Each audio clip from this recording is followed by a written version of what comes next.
3 jours de grève pour dénoncer des pratiques de travail déloyales. Aux États-Unis, débrayage inédit dans le secteur de la santé, dernier mouvement social en date après le cinéma, la télévision et l'automobile.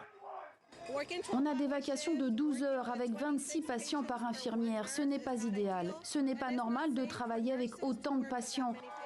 Le débrayage a commencé sur la côte Est à l'appel d'une coalition de syndicats avant de s'étendre côte Ouest en Californie, où est basé l'essentiel des employés de Kaiser Permanente, un des plus gros systèmes hospitaliers américains avec 75 000 personnes.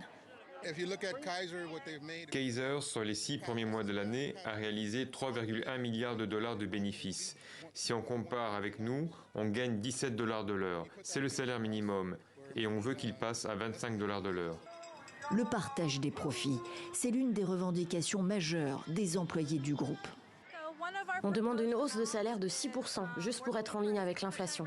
Dans les services de néonatologie et de pédiatrie, on aimerait pouvoir faire passer les patients d'abord. Mais en même temps, on veut quelque chose de juste par rapport à l'inflation pour nos familles.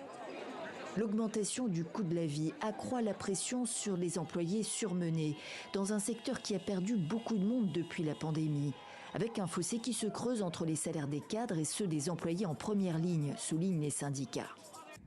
On est d'accord pour verser des salaires justes, mais en même temps, on a un problème d'offre et de demande dans le système de santé.